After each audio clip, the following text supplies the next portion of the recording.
Take a seed, you plant it, you grow it, you dry it, you roll it, you smoke it, and it goes down smooth. Hey! Spanning the continent to bring you the truth about cannabis and marijuana law reform. I smoke pot and I like it a lot. CannabisRadio.com presents The Russ Belville Show, the voice of the marijuana nation. Hey, this is great, man. Now, here's your host, Radical Russ Belville. Good day, tokers and tokettes and non-token lovers of liberty. It is Monday, August 22nd, 2016, and it's got to be 420 somewhere in the world.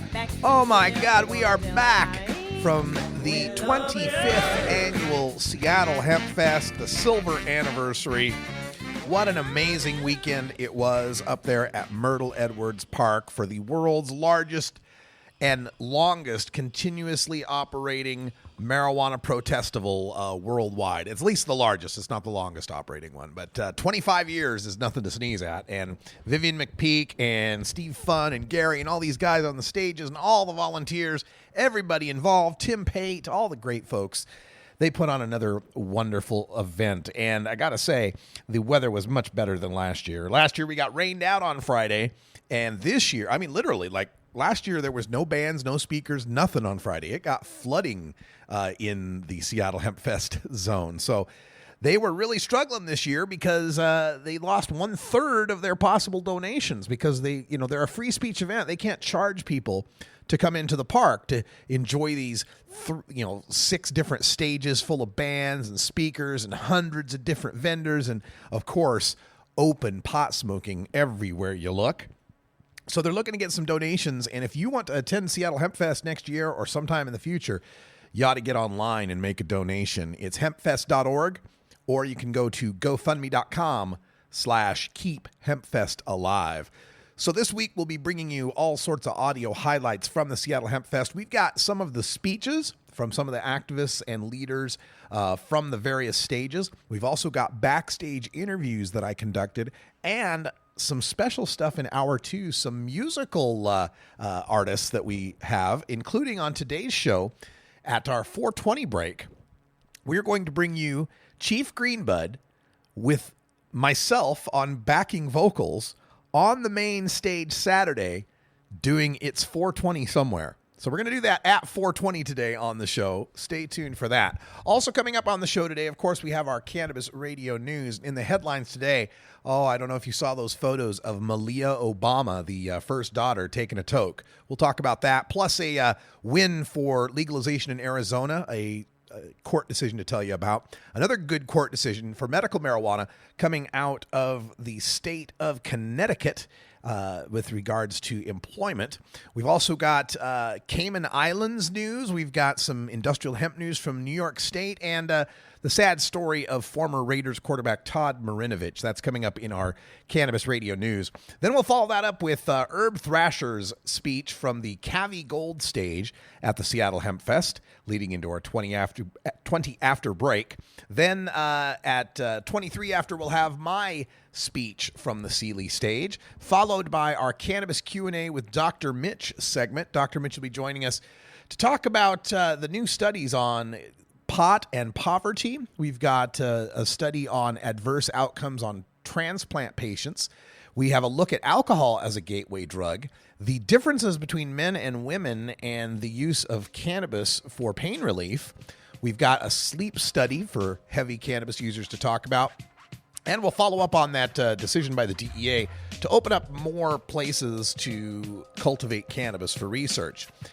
At the end of Hour 1, we'll get to the Radical Rant, another speech from me, my speech at the Cavi Gold stage. You can learn how I became Radical Russ. And then in Hour 2, we get visits from Elise McDonough, the edibles editor at High Times Magazine, an extended discussion with New Jersey weed man Ed Fortune about his battle with the cops over his temple and the crushing of the Weedmobile. And we'll close things up with Cannabis Radio's own Nurse Heather Manis. All coming up in this Seattle Hempfest edition of the Russ Belville Show. This is the Russ Belville Show on CannabisRadio.com.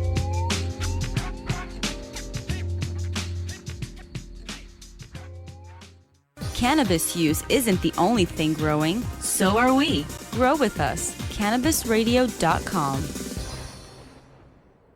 Dr. Dabber, hurry! Its temperature is shooting past 1,000 degrees Fahrenheit. It's burning up. I'm afraid for this little guy, it's just too late. What caused the problem? Only Dr. Dabber can maintain the perfect temperature for a smooth-tasting, slower burn. This standard vaporizer lost all of its health benefits, sending it up in smoke. So you're telling me that most vapor pens burn so hot they produce smoke, not vapor? Correct. Keep away from those standard vaporizer pens and turn to Dr. Dabber. Doctor's orders. Less heat, more flavor. Welcome to Cannabis Confidential. I'm your host, Dr. Dina. We've got David Faustino on the line, Bud Bundy from Married with Children.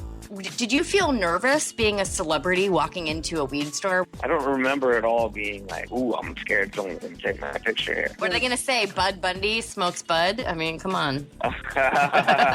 It wouldn't be a big shocker. Hey, this is David Faustino, and I'm on Cannabis Confidential with my girl, Dr. Dina, on CannabisRadio.com.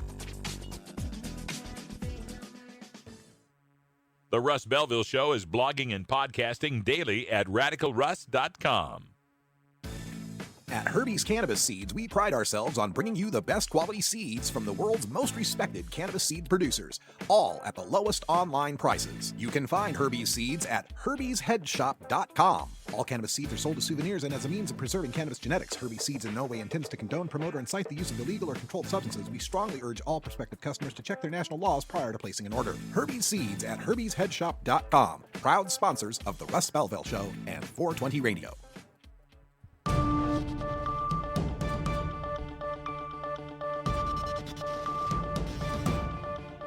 It's time for the Cannabis Radio News, covering the latest headlines in consumer cannabis, medical marijuana, and industrial hemp. Cannabis Radio News is now available exclusively at CannabisRadio.com. Now your marijuana headlines in 4 minutes and 20 seconds. This is Cannabis Radio News. This is your Cannabis Radio News for Monday, August 22nd, 2016. Chicago, Illinois. First daughter Malia Obama was revealed to be smoking what appears to be a joint at the Lollapalooza Music Festival. Radar Online has the exclusive video showing 18-year-old Malia dancing to the music and taking a hit off the small hand-rolled cigarette passed to her by some young man. Radar Online reports that Jaredon Selwyn, also 18, was an eyewitness to President Obama's oldest daughter toking the reefer, saying, quote, "I caught Malia smoking pot and I have the pictures to prove it," she told Radar. "She was only a few feet away from me and you could smell the marijuana smoke coming from the cigarette she took a hit on," end quote. Barack Obama famously admitted his marijuana use at age 17 while in high school in Hawaii. Phoenix, Arizona. A judge on Friday threw out a legal challenge to an initiative that will ask voters in November to legalize recreational marijuana in Arizona. The ruling by Maricopa County Superior Court Judge Joe Lynn Gentry dismissing the challenge is expected to be appealed by opponents of the measure directly to the Arizona Supreme Court. Gentry ruled that opponents of Proposition 205 can't challenge the initiative because of changes to the law in 2015 limiting such lawsuits. She said the legislature, wittingly or not, eliminated a part of the law allowing any citizen to challenge the legality of initiative petitions. In case that interpretation is overturned by the Supreme Court, Gentry went on to reject all of the reasons opponents laid out for keeping the initiative off of the ballot. They had asked her to bar it from the ballot because of the short description voters saw when signing petitions that left off many major provisions. For instance, the 100-word legal description did not include details about changes to DUI laws, child custody issues, employment law, and many others. Gentry said in her ruling that there was, quote, "no ability to prepare a summary that would comply with the 100-word limit and with their objections," end quote. Hartford, Connecticut. A Connecticut state worker fired after he was caught smoking marijuana on the job was punished too harshly and should get his job back, the state Supreme Court ruled Friday. Gregory Linhoff was fired from his maintenance job at the University of Connecticut Health Center in Farmington in 2012 after a police officer caught him smoking pot in a state-owned vehicle. He had no previous disciplinary problems since being hired in 1998 and had received favorable job evaluations, according to his union. He was arrested, but the charges were later dismissed. State officials said firing the New Hartford resident was the only appropriate penalty for his conduct, and not doing so would send a bad message to other employees. Georgetown, Cayman Islands. Premier Alden McLaughlin is in full support of changes to the Misuse of Drugs Act that would make the Cayman Islands the first Caribbean nation to have a functioning medical cannabis program.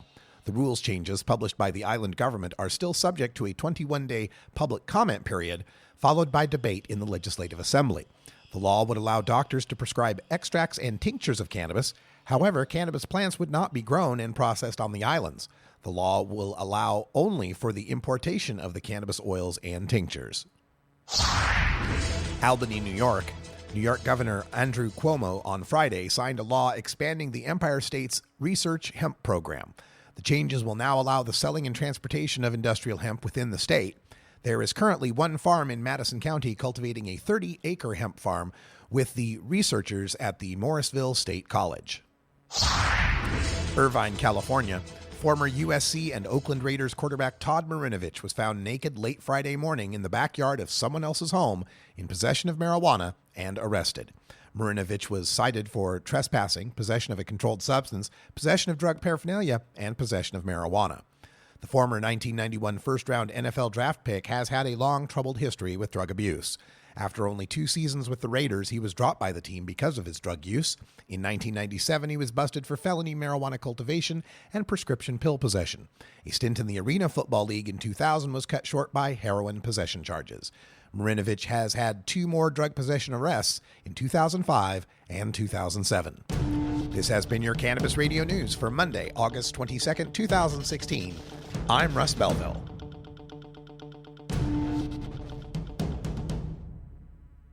We don't limit how much you smoke, and we don't limit where you listen. Cannabis Radio is now on iTunes, Stitcher, and iHeartRadio.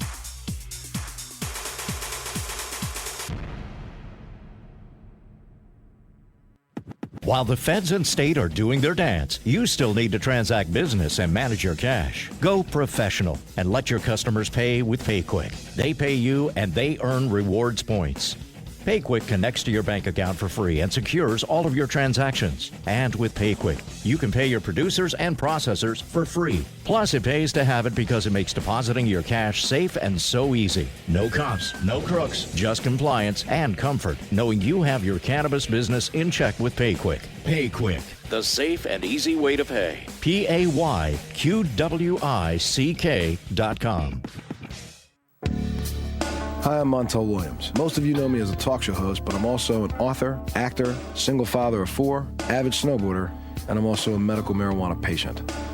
Living with multiple sclerosis, I'm in pain every day. Medical marijuana is my last resort, and it helps me when all other drugs have failed. If you'd like more information about medical marijuana, you can contact the Marijuana Policy Project at mpp.org or call 1-877-JOIN-MPP. Warning. Hits taken on this show are larger than they appear. Do not try this at home. These people are professionals, or at least they pay me to say that. A public service message from CannabisRadio.com and the Russ Belville Show. The Russ Belville Show is proudly sponsored by the Marijuana Business Association. The MJBA, called by NBC News the Cannabis Chamber of Commerce, is the fastest growing business association in the fastest growing industry in America. I've been working with the MJBA for years, and I personally invite you to join the MJBA. MJBA also publishes the popular MJ Headline News on Facebook and the MJNewsNetwork.com and Marijuana Channel 1 on YouTube. Visit mjba.net for more details. Welcome back, everyone. We have just this great speech from our good friend Herb Thrasher from 420 Radio and Portland Normal at Seattle Hempfest. Right on, guys. I'm Herb Thrasher, 420 Radio. Thanks so much to Farmer Tom. You can find him at farmertomorganics.com. Yeah, what's up, Al? Cavi Gold in the house. Yeah. I'm Herb Thrasher. I'm with Herb Age Designs, 420 Radio, and Executive Director for Portland Normal. And I'd definitely like to thank my main man right here for wearing that Normal shirt. Yeah, give it up. Normal's been doing great things since 1970. all the way here in 2016, and we're still doing things. We're in a legalized world now. You guys are definitely ahead of Oregon, and we're at a new stage. I like to call it, we're at a kind of like a detail stage. You know, it's like we worked so hard for so many years to get legalization, and we thought we were just gonna get high and have a good time afterwards, and now what's happening is we've gotten legalization, we've gotten here, but other people behind us and around us are creating our system, and that's not right. We should be the ones creating our system. We're the ones that have driven it this far to get our legalization. We're the ones who have innovated all our products. I mean, so many great products, so many great vendors, innovators. I mean, you've even got a pretzel pipe nowadays, for crying out loud. A pretzel pipe, dude. Stoner head, dude, sitting around. What can we do? What's new? What's next? So many glass pipes, so many bongs. I know, a pretzel pipe. And so great things like that is what the cannabis community has always been kind of innovative, because we come up with our products. The concentrate world, the whole oil world is a great example. I mean, that has come on so fast, and it's part of our community, and now it's kind of embedded in the whole cannabis community. And so many great things are going on. As I mentioned, I'm 420 Radio, and I love music, man. I love cannabis, and the whole world's for so long have been put together. You know, the greatest stoner rock tune of all times, Black Sabbath's Sweet Leaf, was written back in 1969, for crying out loud. I mean, that's how long things have been going on, and rock and roll has been embedded. You know, we've always loved Bob Marley and we love Jerry Garcia, but rock and roll and heavy metal has always been a part too, and a lot of us do this, and so it needs to be part of our communities as we keep going. And so 420 Radio loves to embrace the bands. You know, a lot of these bands deserve to be going on tour from state to state and deserve not to be pulled over and harassed. You know, so many bands, you guys don't know the stories, but many bands get pulled over. They get searched, you know, van, long hair, black shirts, wearing sunglasses. No, but you know, we all deserve to be free. And as we create our industry, hopefully California in 2016 will be a trifecta here in the Northwest. And then we'll be in the West Coast now. And then the East Coast, other states are looking at voting as well. Maryland's doing good. Maine, come on, Maine, let's go. And then we can have this sandwich and just pull into this weed sandwich. And it would be cool to be legalized and keep this movement going.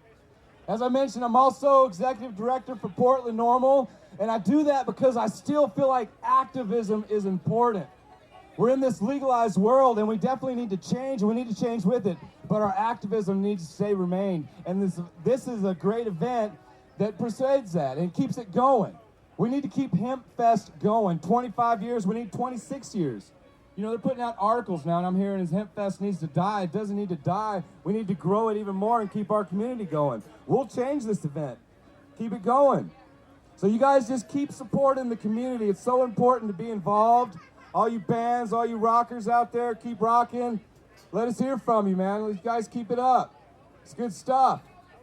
I've also Herb Age Designs, and I started that back in 2003 because I felt like we needed a company that was more than just about smoking, more than about pipes and weed and bongs. And so I started a gift and apparel company, and it's been a great ride ever since. And so I'd like to encourage all you guys out there, if you think about joining the cannabis industry as a business, do it. Go for it. We need jobs. We need to keep pushing this forward. We need to keep mainstream going.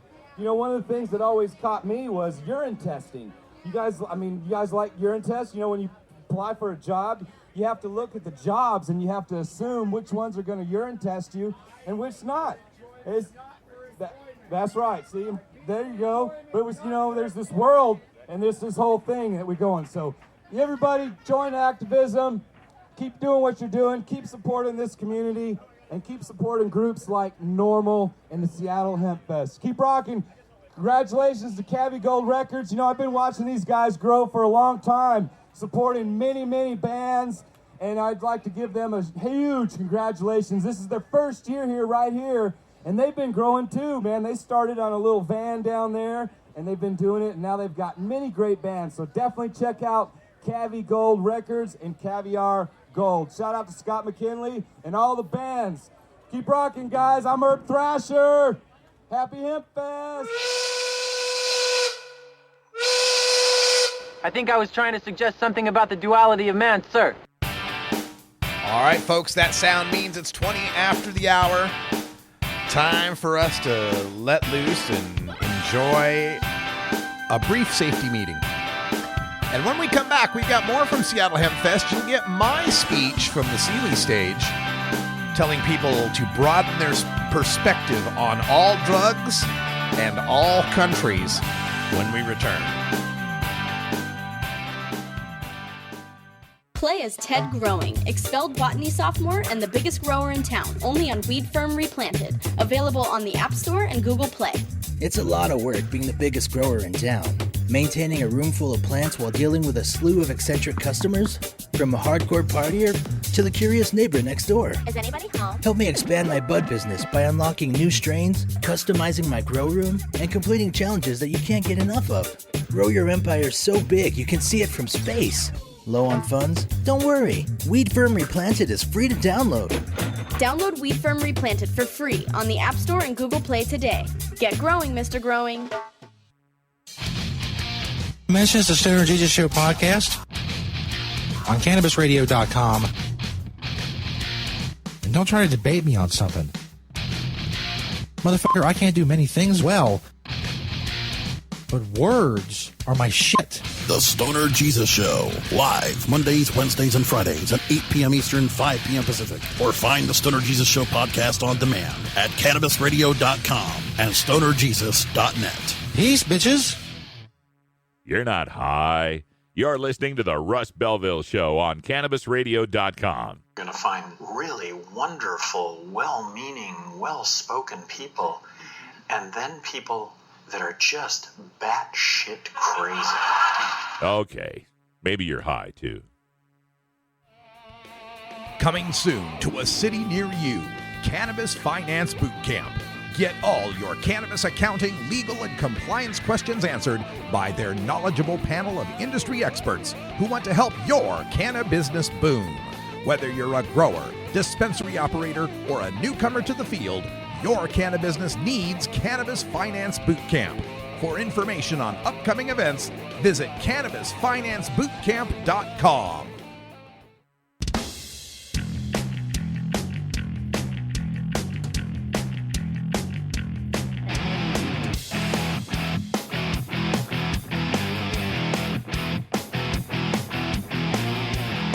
Activism begins with ACT. The Russ Belville Show features the stories of hardworking grassroots activists working for an end to prohibition in today's activist agenda. Today on the agenda, we go back to Friday at the Sealy stage, Seattle Hempfest. Please give it up for Russ Belville. Thank you very much.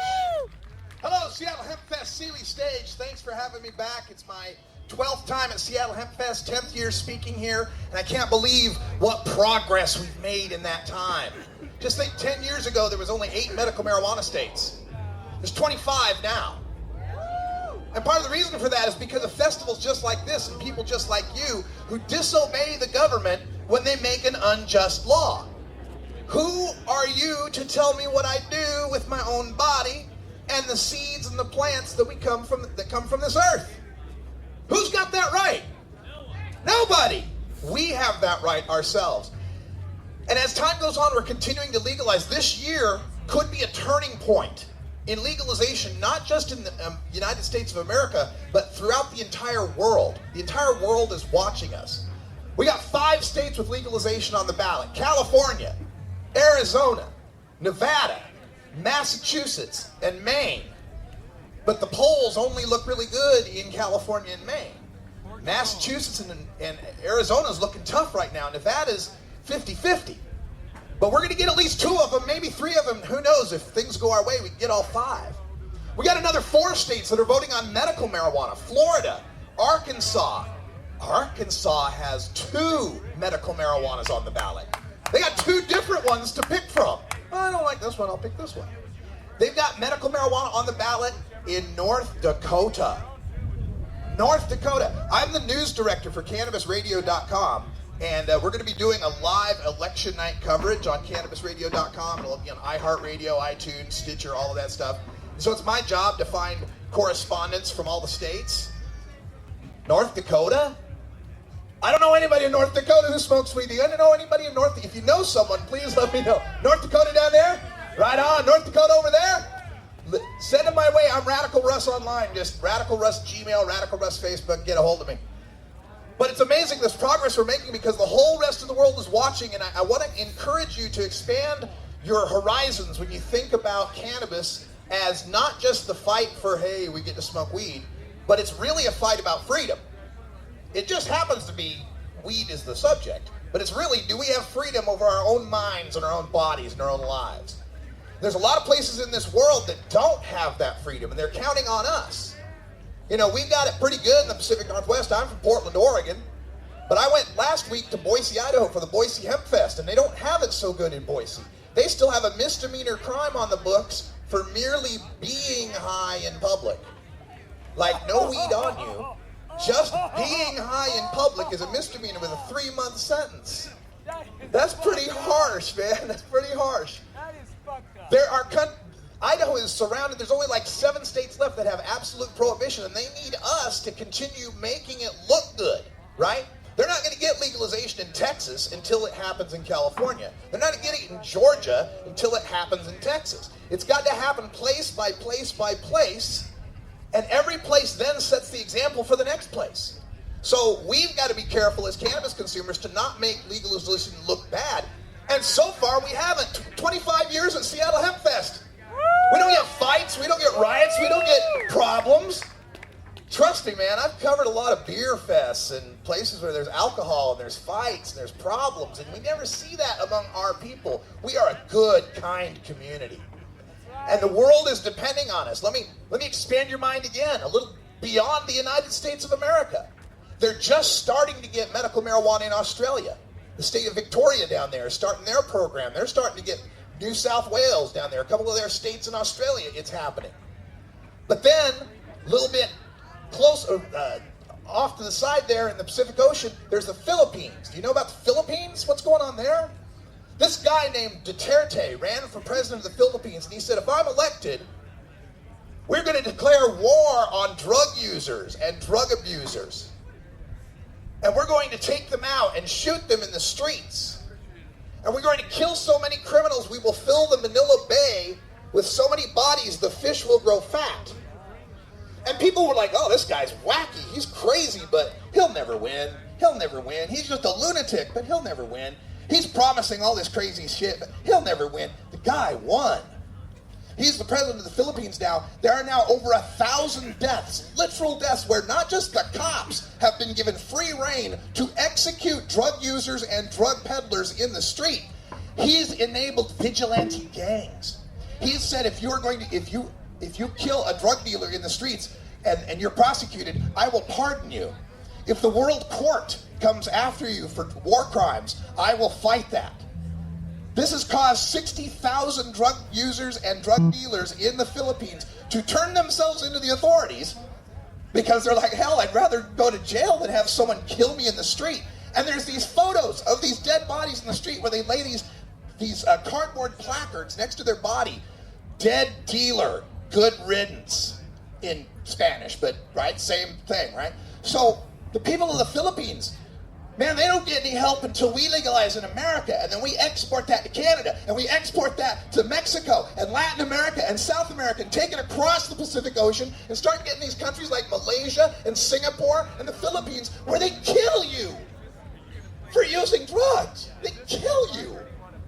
So it's great that we get to smoke pot, and I'm glad this is the 25th Hempfest, and I'm so happy we've got all these states that are legalizing and passing medical marijuana, but never think our job is done. Never rest on your laurels. Never be happy that you get a smoke in the shade on a beautiful day and think that's the end of it, because it ain't.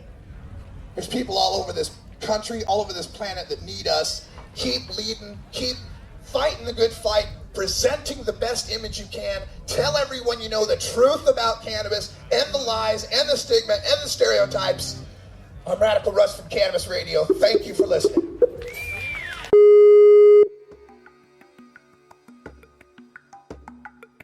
Oh, sorry about all that boopy bleeping booping there. We're doing it live, and the Skype was not muted as we were reaching out to Dr. Mitch Earlywine. So, my apologies. When we come back, as you probably guessed, Dr. Mitch Earlywine will be on the show in our Cannabis Q&A segment. We're going to be talking about a few studies out there on pot and poverty, on organ transplants, alcohol as a gateway drug, marijuana and pain and the gender differences therein, and more. You can also get your questions in on our chat room here on Spreaker.com. Be right back after this.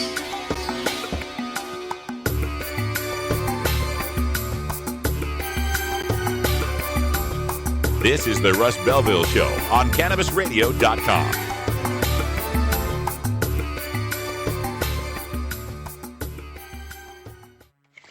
How high do you like your profit margin?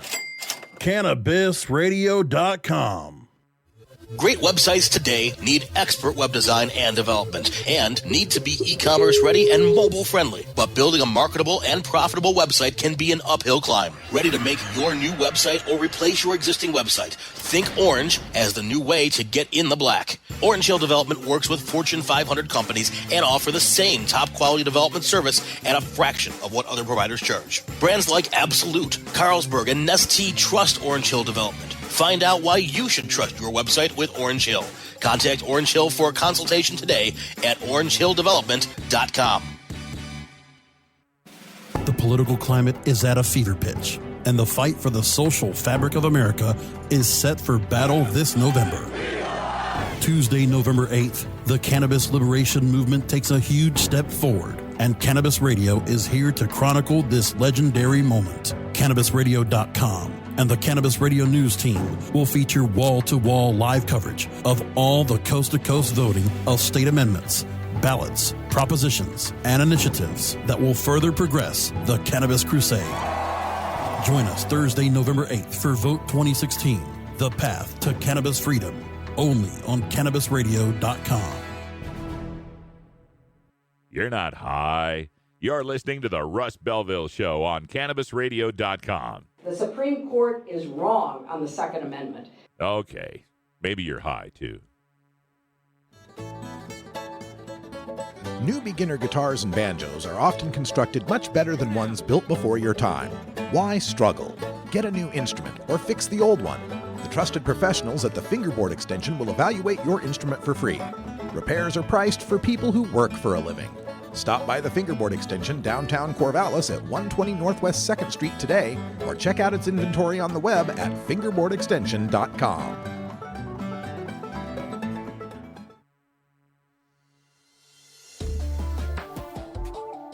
It's time for the Russ Belville Show's Cannabis Q&A with Dr. Mitch Earlywine. Dr. Earlywine is a professor of psychology at the State University of New York at Albany and a leading author and researcher on cannabinoids and health, who pins the Ask Dr. Mitch column for High Times Magazine. Get your questions ready in our live chat or call in to 971-533-7111 now.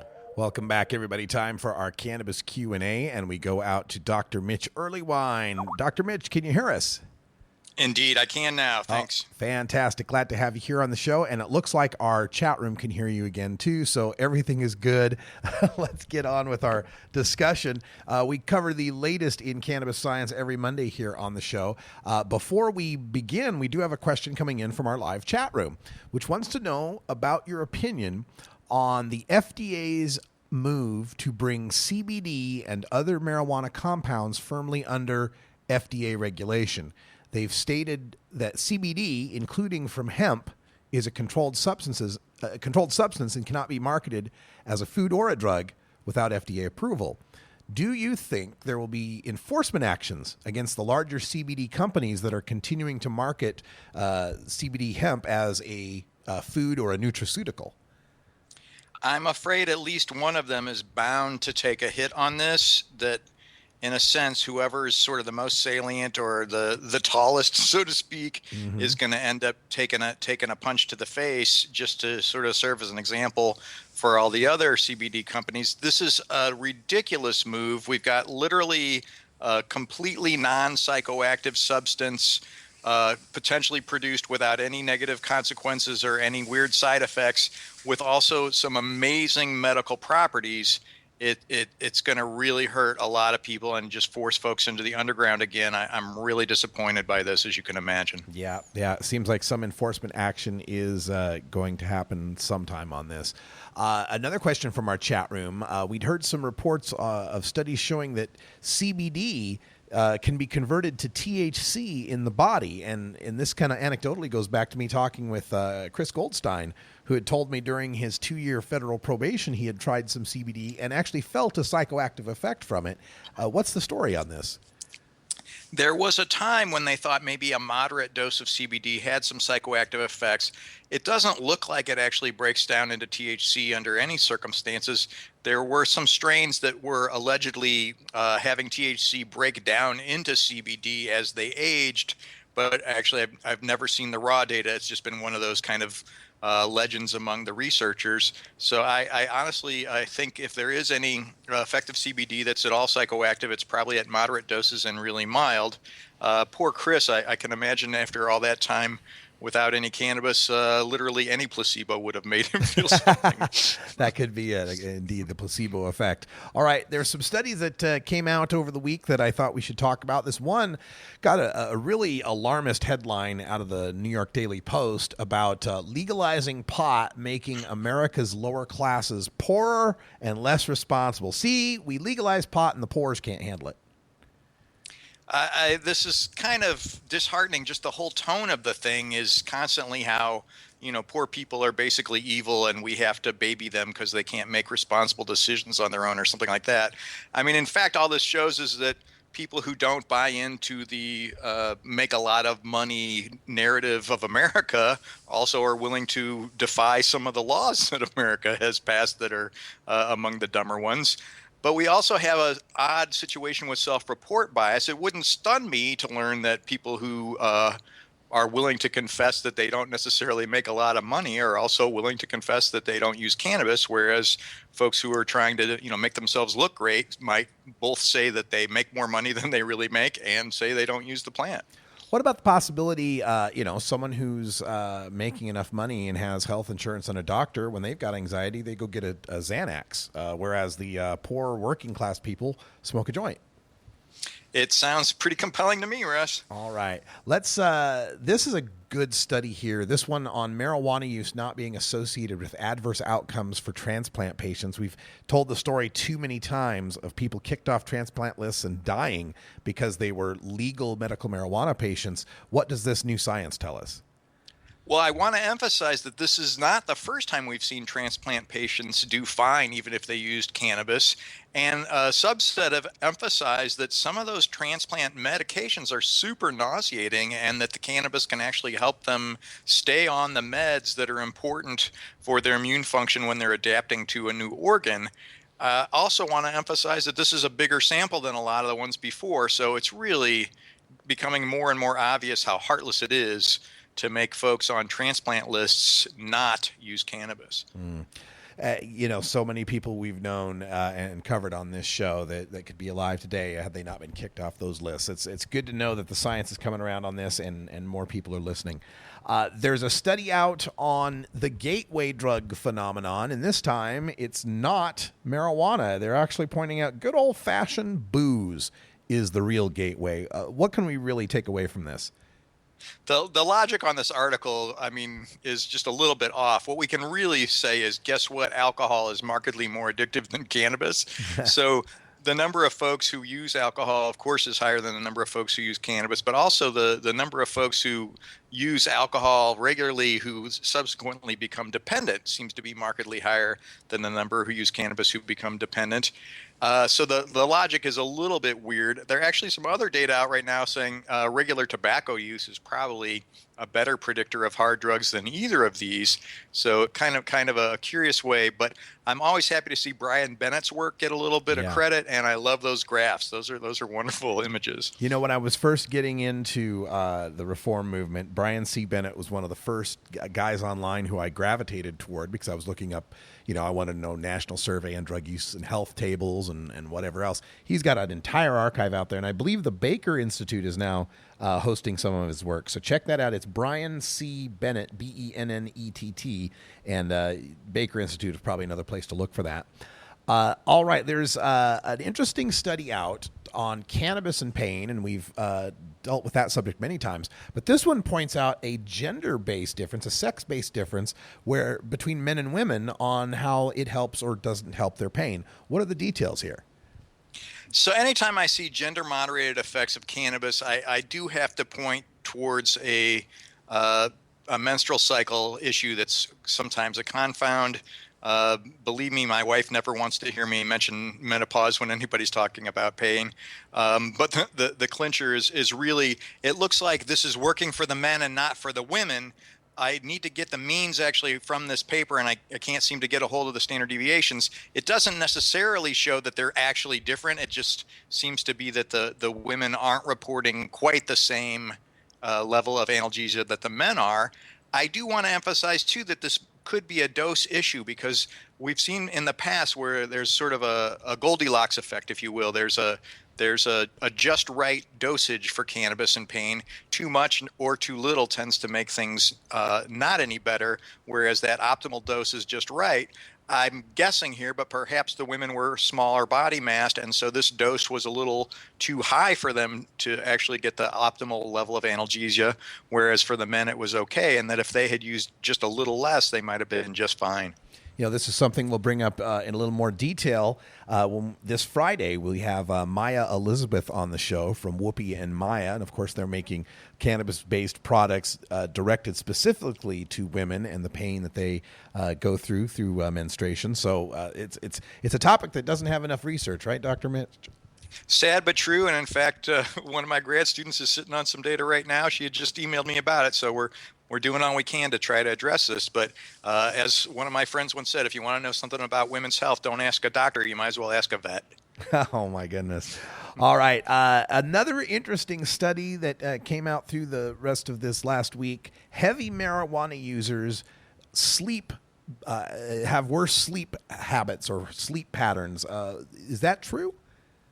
No, in fact, this is correlational stuff, and I'm afraid it may actually have the causality completely asked backwards. So they're saying, the folks who are daily cannabis users are the ones who aren't reporting very good sleep relative to the folks who aren't daily users, but it's completely likely that folks are using every day simply because they already have sleep problems.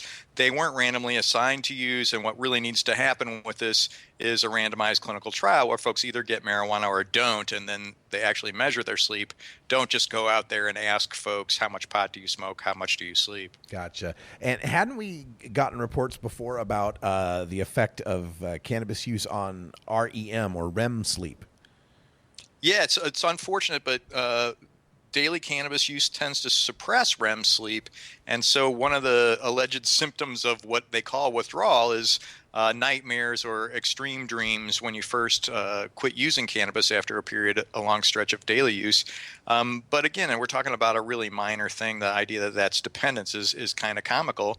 But in fact, if you are using a cannabis product to keep your sleep going, go ahead and take a day off once in a while and see if in a 3-day span you can actually get your sleep down on your own.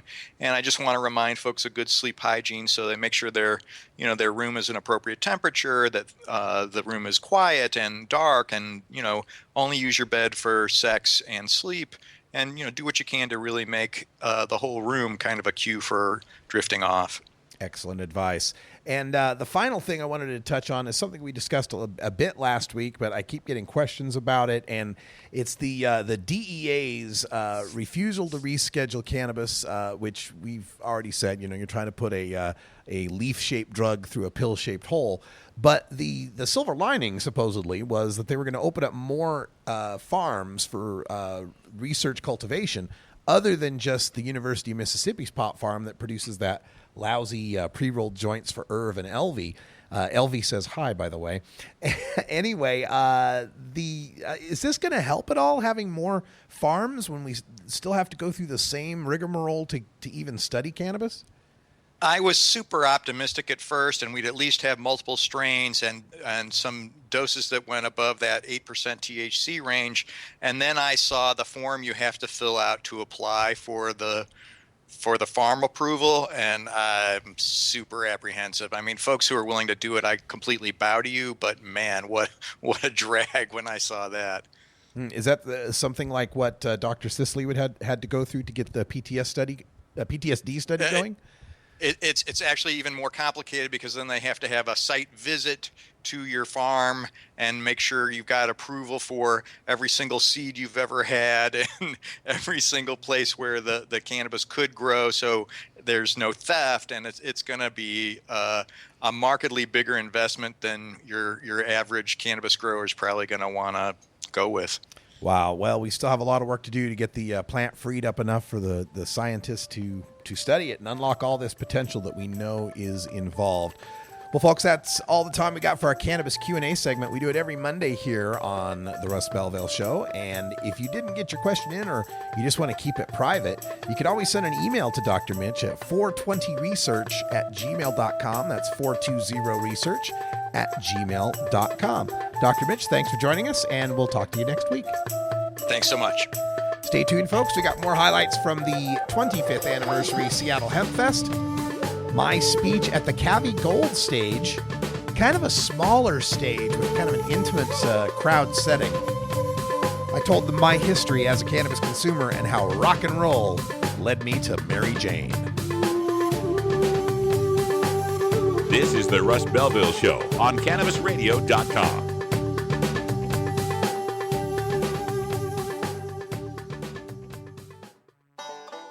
Seed to sale, clicks to conversions, and more. You're listening to the Cannabis Radio Network.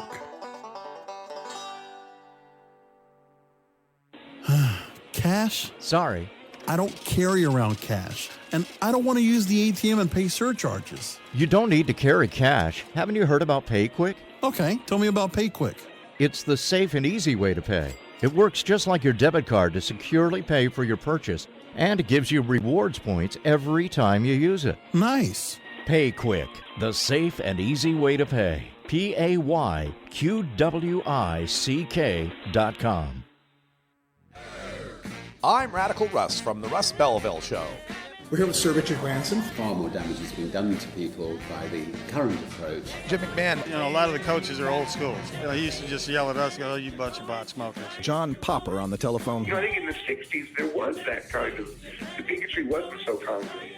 It's the Russ Belville Show, the NPR of POT, weekdays live at 6 Eastern, 3 Pacific, exclusively on CannabisRadio.com. This is the Russ Belville Show, annoying Kevin Sabet since 2012. Don't want to spend money on a night out, but don't know what to do other than watching TV or playing video games? Consider playing guitar, bass, banjo, or mandolin. The instrument will give you hours of entertainment with friends with minimal expense. Stop by the Fingerboard Extension downtown Corvallis at 120 Northwest 2nd Street today, or check out its inventory on the web at fingerboardextension.com.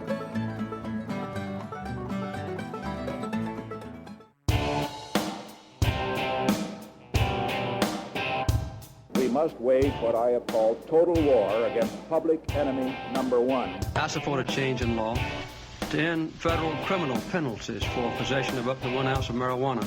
That marijuana, pot, grass, whatever you want to call it, is probably the most dangerous drug. Some think there won't be room for them in jail. We'll make room.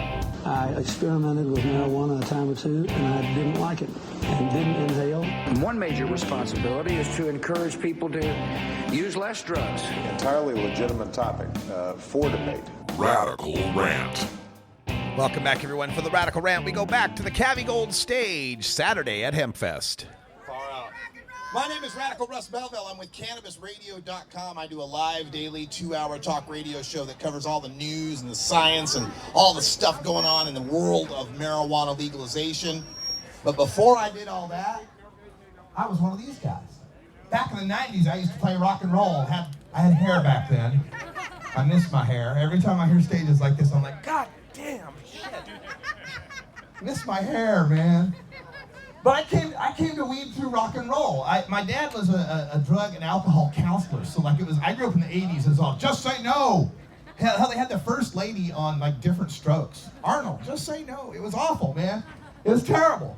And so I got in this rock band, and I'd never smoked weed. I never even seen weed. Like I was like 22 years old before I smoked weed. No way. 22, it's crazy. Like all of my friends are like, dude, I was like 12. Like, where were you? I'm like, I was in Idaho. Okay, give me a break. Not my fault. But I was in this band, and I'd been drinking up till then. Oh yeah, I've been drinking. For some reason that wasn't a drug. You could drink. I started drinking when I was 16. We snuck wine coolers. Remember Bartles and James wine coolers, man? We snuck Bartles and James wine coolers in our trench coats to Ghostbusters, the original Ghostbusters, right? Snuck them in, got all drunk in the movie, right? Set them all down on the floor, and my buddy's like, dude, when you get up, don't kick the bottles. Kick, clink, clink, clink, clink, and they roll all the way down the movie theater. Clink, clink, clink, clink, clink, clink, clink. So I've been drinking for years. Oh man, I've been drinking. I drank more than you, faster than you, longer than you, better than you. I was a professional drinker. I had it down. I had it down so well that it was beginning to really interfere with my college, right? Like I was a really smart guy. I was one of those nerds. I was honor society guy. But college, man, I died out. 1.88 GPA. Man, right to hell, man. Spent all my college loan money. That was all gone. So I was this drinker, man. But of course I didn't have a problem with drugs. I didn't do drugs. Just say no to drugs. So I'm in this band, and we had a 4th of July gig. It's 1990. After the gig, great gig. We go up to the hotel room. They're all long-haired guys, and I just got out of the National Guard, so I'm just barely starting to grow my hair, and it got longer in the 90s. But so we go up to the hotel room, and then one of them whips out a joint. One of the long-haired guitar players whips out a joint. Starts passing it around. I'm like, oh my God, I'm in a band that does drugs. Oh, these guys do drugs. Oh my God, they do drugs. And the joints start to get passed around. It's coming close to me. I'm getting nervous. I'm like, oh, these guys. Oh. It comes to me and I'm like, no thanks. And they went, oh, all right. And that was my first clue. That was my first clue. It's like, wait a minute. What's the, come on, you pussy, you got to do it. What kind of man? Because that was happening with alcohol, right? Guys, you know, growing up, it's like drink, drink, drink, chug, chug. Weed, it was like, oh, good, more for us. It kept passed around. About 3 or 4 times around with a joint, and they're just giggling and laughing at shit and talking, and the guitar player's playing some really cool noodly shit, right? I'm like, oh, that's great. And I'm like, oh, let me try that. Give me that. Let me say. And that was when it hit me. I was like, wait a minute. This is drugs? This is what you wanted me to stay away from. I just feel mellow. I got the munchies, and everything is really funny. I've been spending 6 years puking on my shoes, waking up with strange ladies, and flunking out of college over alcohol, and this is what you were keeping me from. And from that moment, man, I was pissed off. It was like, how dare you try to keep this away from me? Especially like the next day. You know, you wake up that next day, and you're like, what, no hangover? No, aches and pains, no scrapes from getting in a fight. This is what we're trying to keep from people. And it was that realization, and it was nothing to me for years. Like, I kept playing rock music, and this was Idaho, right? So we had to keep it on the DL, right? Keep it completely hidden as much as you could, being long-haired rock musicians.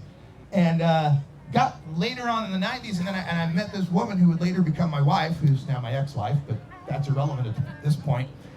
And I'd never thought of it as medicine, right? It was just like, hey, we're just, pot-smoking musicians. Woo, party, right? Well, she had endometriosis, which is like periods times a million, I guess. And then she had migraine headaches, right? And then so she's like, no, I don't smoke pot. My brothers smoke pot. They're total potheads. I don't want to smoke pot. It's okay for you, though. You do just fine on it. I'm like, okay, whatever. And then like about the 6th time she got one of these serious migraines and wanted to get taken to the emergency room, and I kept looking at her pocketbook and we're out of money. I'm like, why don't you try smoking a joint? I could never do that. I'd be a potty. You just try smoking a joint. I ain't taking you to the emergency room. And she's got that migraine aura going on. She's like, all right, I'll try it. She got that same look I got 10 years ago when she went, this is pot? What? Because the migraine went, boom, just went right away. Like watching a cartoon now. Boom. And so at that moment I said, well, honey, now we got to move. I've been a stoner in Idaho for a decade. I know how to get away with this shit. You're going to get me busted. You're going to mess this all up for me. We're going to Oregon. So we left for Oregon in 2003. I started getting involved with activism, started going to different rallies and meetings and marches when I started meeting medical marijuana patients. People with MS who, like, would be in crippling pain, and then they smoked some weed, and they were cool. I met this woman who has this Tourette's disorder, but she's like, really tick, right? She totally tick. And she's a graphic designer. Like, wow, that takes fine motor coordination to do that, whether you're doing it digitally or with paintbrushes or whatever. And she uses her cannabis oil. Boom, she's totally calm. She gets her work done. And I met more and more of these people, and I thought, wow, it's not just partying and having fun. It's also medicine. And that's one thing I worry about sometimes. We talk about medical marijuana is we try to separate us. No, I don't think it's separate at all. I think it's all one thing. I think all that pot smoking I was doing in the 90s was keeping me from drinking myself to death or ending up with a heroin overdose. There's something medical to that in there. So I said I wasn't going to take too much of the time, but I'm taking a little bit of time because it meant a lot to me that we got this Cavi Gold stage for the first year here at Seattle Hempfest. This is my 12th Hempfest that I've come to. And it's great to have this stage, Cavi Gold. Scott McKinley and the people with Cavi Gold and Caviar Gold have been doing so much to support this. And as we legalize, there's a lot of people that are jumping into this because there's money. I do my cannabis radio talk show, and I get to talk to all these business entrepreneurs and these investment fund guys that are pumping millions and billions into this, and they don't know the culture.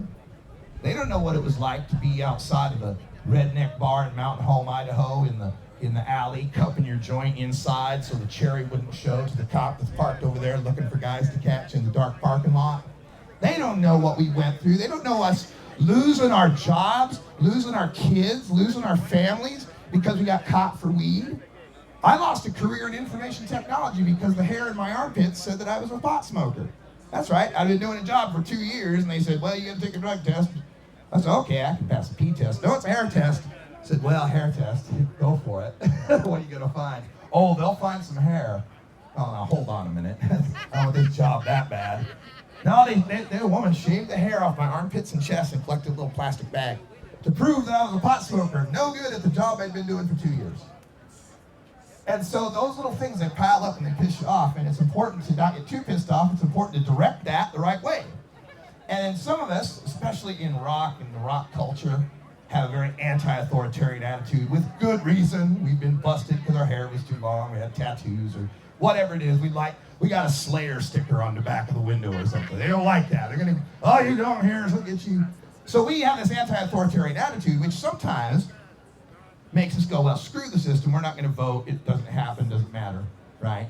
Which is great for them. They love that when you bow out. Oh, you're not going to vote? Great. We don't need your vote. We don't want you to tell us what to do. Great.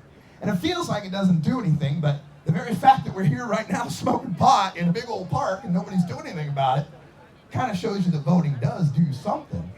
Doesn't always work the way we want it. Doesn't always get you everything you want, but the Stone said you can't always get what you want, but try sometime, you might find you get what you need.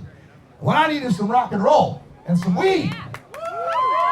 So thank you for listening to me, ran on, because it's my kind of an anniversary for me at Seattle Hempfest, and it's 25th Hempfest, and it's the first year of Cavi Gold Stage.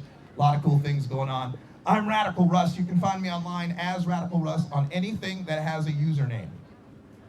I probably have a MySpace account still, I don't know. But if I do, it's Radical Russ out there. Thanks for listening to me on CannabisRadio.com. Appreciate taking the time to listen.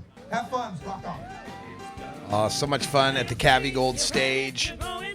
Shout out to Scott McKinley and all the great artists that were playing there. I tell you, the bands at Seattle Hempfest, that's where it's going to Seattle Hempfest alone, is just the great music that you're going to hear there. Some up-and-coming bands, all different genres, lots of different stages. Every stage has its own kind of theme and its own kind of feel. We're going to get more from the Seattle Hempfest coming up here in hour 2.